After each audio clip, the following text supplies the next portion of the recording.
Chapter 17. A Timely Grand Tour. Among the many British visitors to Rome during Clement XIV's sweetening toward England in the early 1770s was a young member of an ancient ruling family of Dorset and Somerset counties named Charles Philipe Stourton. Charles Philipe was nephew to the Dukes of Norfolk. We remember the Norfolks, Thomas and Edward Howard, for their significant contributions to American independence. Thomas, originator of colonial Freemasonry; Edward, coupler of Lord Bute to future George III. A small digression here. Thomas Howard, 3rd Duke of Norfolk, was grandfather to Charles Philipe Stourton, and he was from Tudor England. Catherine Howard was his niece, the 5th wife of Henry VIII. The Dukes of Howard have historically been Catholic, known as recusancy in England. Recusancy is from the Latin recusare, to refuse or to make an objection, was the state of those who refused to attend Anglican services during the history of England, Wales, and Scotland. The term was first used to refer to people known as recusants, who remained loyal to the Pope and the Roman Catholic Church and did not attend Church of England services. And turns out Shakespeare supposedly came from a family of English Catholic recusants. His mother, Mary Arden, was a member of a recusant Catholic family in Warwickshire.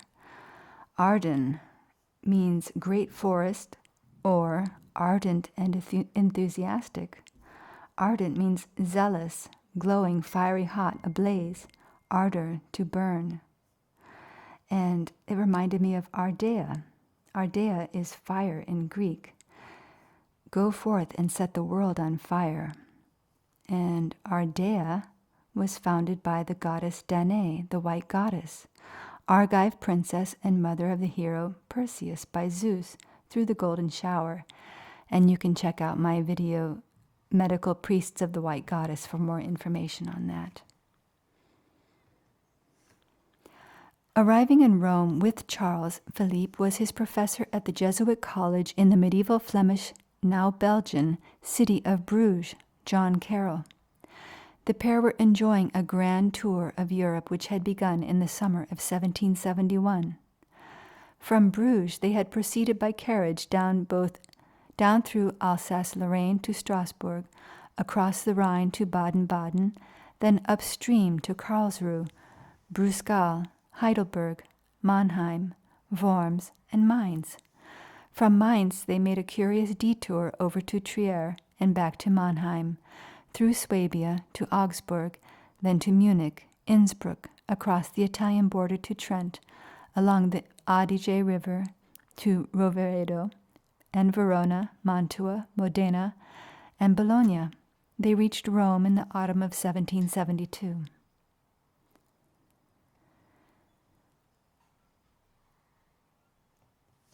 In Rome, Lorenzo Ricci appointed Carroll to the position of Prefect of the Sodality. This title designates, according to the New Catholic Encyclopedia, a chief organizer of laymen for the promotion of some form of social action.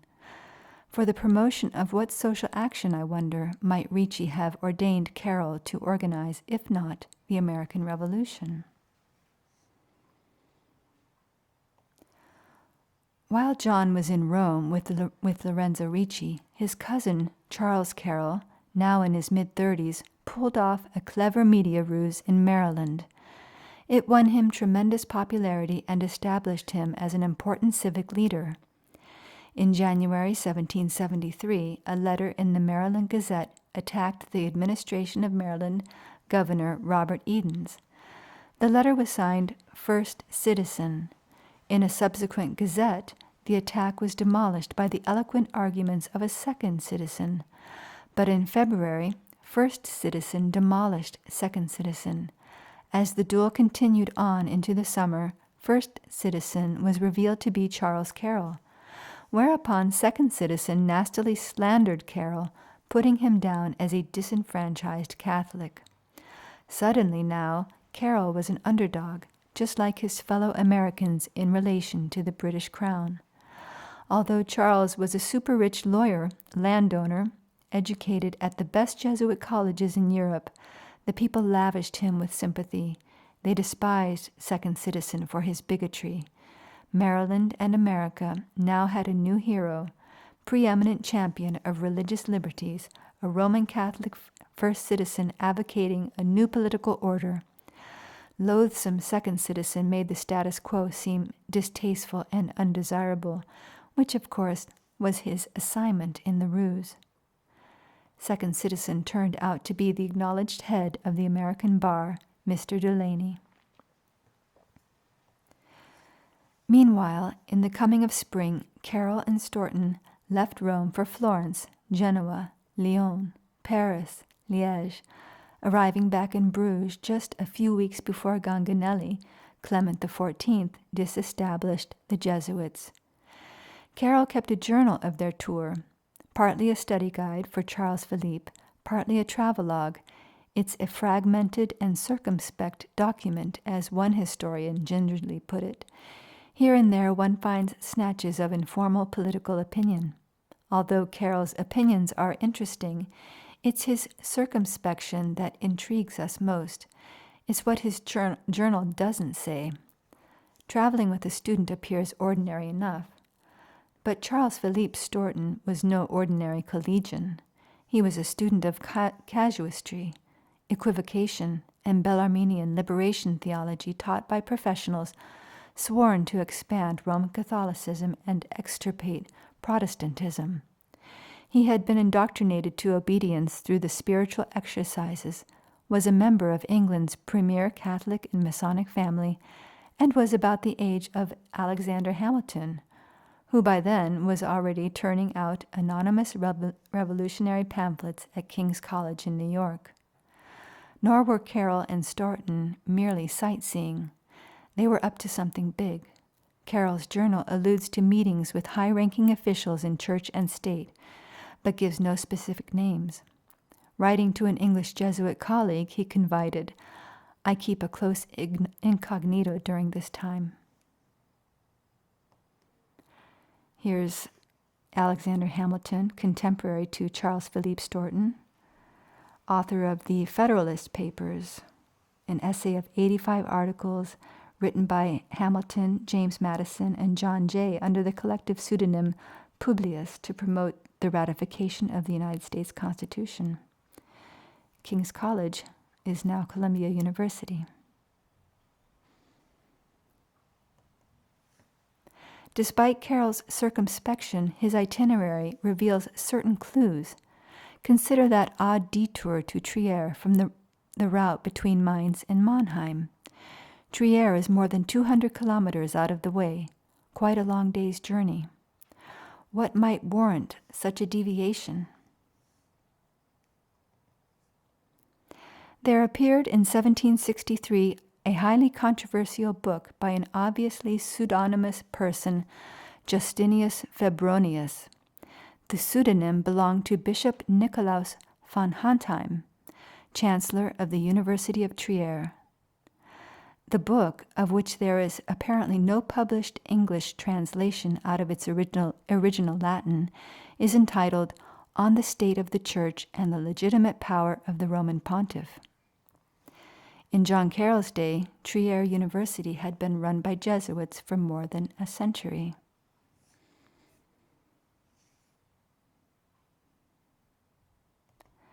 Here's a look at Roman Trier. It was called Augusta Trevorum, and also it was the birthplace of Karl Marx. Here's the Treveri tribe, located right here in about the center. This is the Porta Nigra, Latin for Black Gate, the large Roman city gate in Trier, Germany. Ritona is their goddess, and here's some of their reconstructed dwellings. And before that, Trier, Germany's oldest city, was founded by Trebeta, aka Trevor.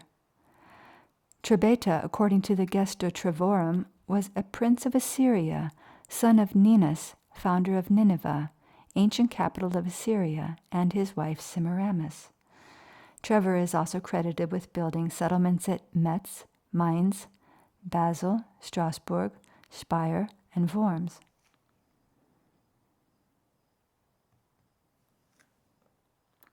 The gist of State of the Church suggests why Carroll had to visit Trier.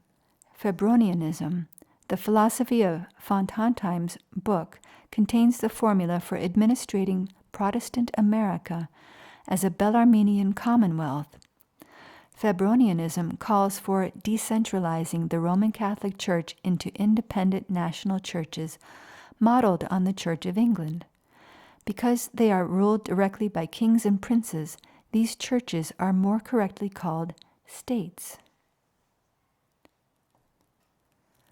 The Pope may be successor to Peter, Prince of the Apostles, but under Febronianism he has no legal jurisdiction.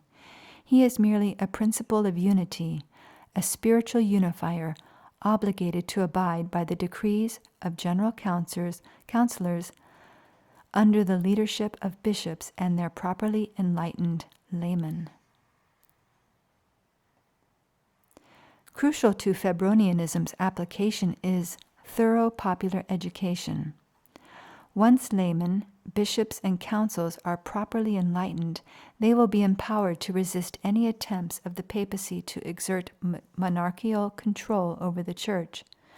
Febronius emphasized that his system would succeed only in a milieu of popular enlightenment. His context presumes an enlightenment wherein the public is indoctrinated with the Jesuit Ratio Studiorum's full humanist diet. Of course, it cannot operate where Scripture reigns supreme.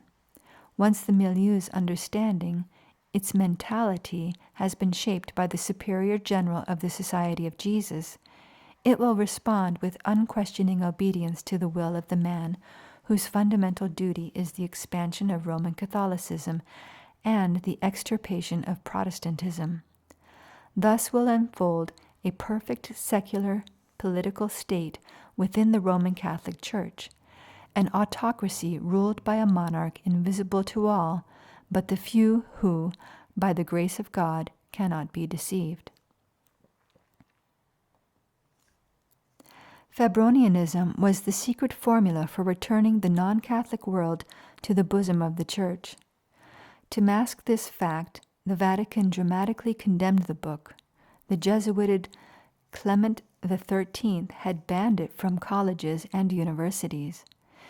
In a rather quaint example of academic blown cover as cover, Bishop von Hontheim, whom few realized was Febronius, even banned it from his own classes at the university.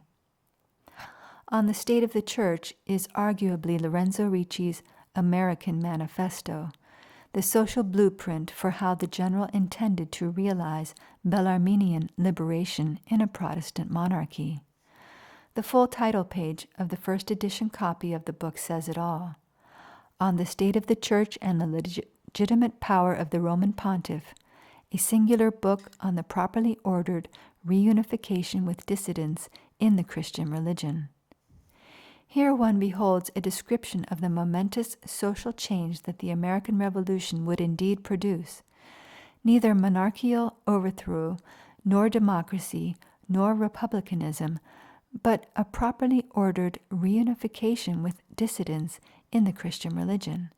That is, the reunification of Roman Catholics with Protestants under a secularized religion whose values, long on humanism, short on Scripture, are taught through public schools following the Jesuit Ratio Studiorum.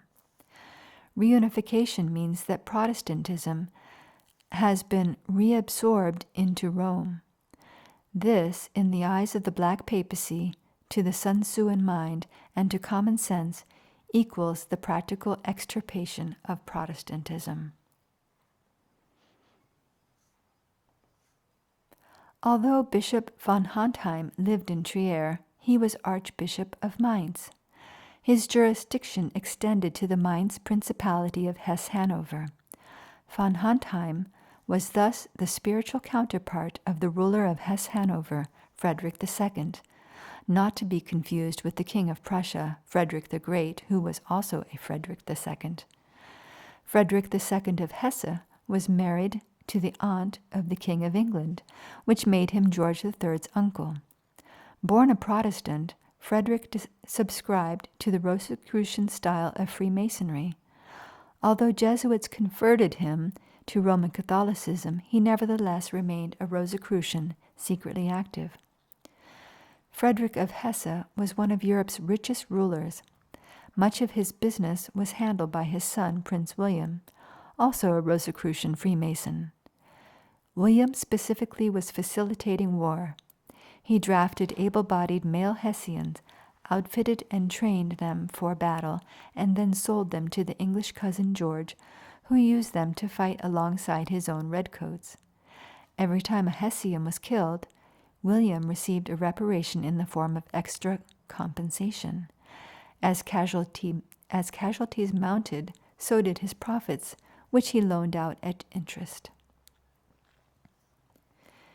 In September of 1769, Prince William appointed Mayor Amschel Rothschild of nearby Frankfurt to transact some of his financial affairs in the capacity of crown agent.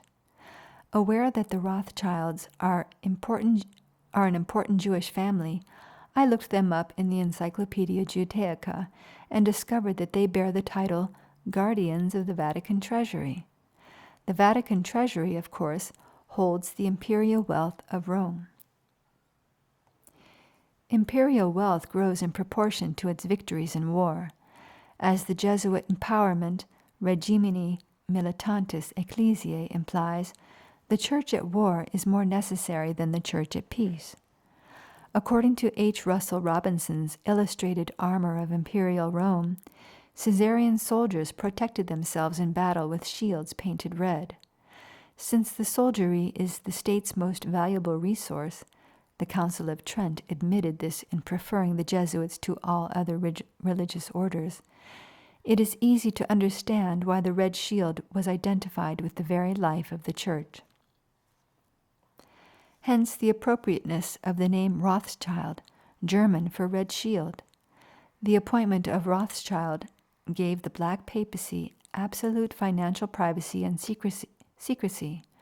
Who would ever search a family of Orthodox Jews for the key to the wealth of the Roman Catholic Church? I believe this appointment explains why the House of Rothschild is famous for helping nations go to war. It is fascinating that, as Mayor Rothschild's sons grew into the family business, the firm took on the title Mayor Amschel Rothschild and Sons, which gives us the notaricon Mars, M-A-R-S. Isn't Mars the Roman god of war, whose heavenly manifestation is the red planet? There is powerful Kabbalah here, and there's hardly an acre of inhabitable earth that hasn't been affected by it in some way. It may never be known if John Carroll and Charles Philipe Stourton paid a call on the offices of Mayor Rothschild during their grand tour. Carroll was not permitted to keep a record, and the Rothschild name is synonymous with secrecy. But a call, keeping a close cognito, at the House of Rothschild would not be inconsistent with outcome. The newly designed Prefect of the Sodality, chief organizer of laymen for social action, would have a legitimate need to talk finance with the church's most secret trustee. As things were developing, General Ricci needed an American financial crisis to provoke the colonists into resolving the utter necessity of war. Carroll's journal reflects that he and Stourton did enter the Frankfurt Mainz area, which is Rothschild country, in early spring of 1772. If we suppose they talked financial crisis with the Rothschilds, the outcome of their talks actually did occur several months later. During July, in fact, the British banking system underwent a severe credit reduction. This consequently threw American merchants into an extreme financial distress that did not end until the Revolutionary War itself produced a business boom in 1776. Rothschild, with his access to Hesse-Hanover's vast wealth, and conceivably that of the Jesuits as well, had power to effect a credit reduction in British banking. And Rothschild's profiting from the Revolutionary War is well known. If during the spring of 1772 the circumspect young Jesuit professor conveyed to the powerful young Jewish banker Lorenzo Ricci's need for a financial disturbance in England and America, didn't John Carroll admirably serve his superior general, his church and his country, and didn't Rothschild do his client likewise? Even as Carroll and Stourton were networking, according to my surmise, with Ricci and the bankers of war, Amiot's Sun Tzu was published. Carroll's circumspection bars us from ever knowing whether he and Stourton came upon a copy and read it. Did Rothschild know the book? Even if they knew it well, the experience could not possibly have been for them the adventure in irony it is for us now.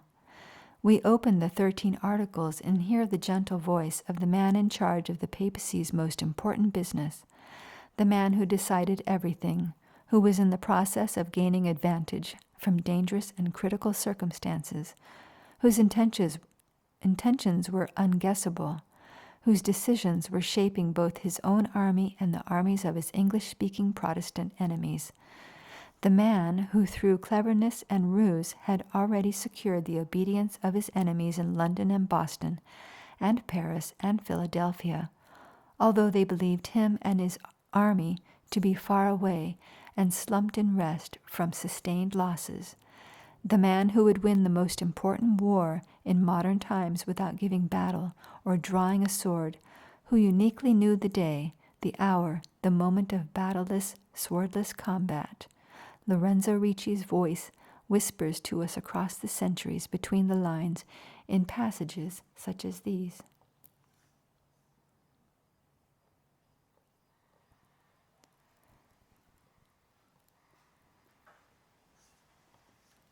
Charles Philipe Stourton and John Carroll departed Rome for Flanders in March 1773. The journey took them 4 months. They passed through Florence, Genoa, Lyon, Paris, arriving at Liège in early July. John returned Charles Philipe to his father, Lord Stourton, and proceeded alone to the Jesuit college at Bruges. Meanwhile, in London, during the month of April, the British East India Company presented the king's friends a scheme which, if measured by the way it would anger American merchants and point them inexorably toward rebellion, could only have sprung from the Sun Tzuan intellect of Lorenzo Ricci. I demand the art of making enemies move as one wishes. That scheme, a plan to glut New England with cheap tea. Cheap tea is the subject of our next chapter.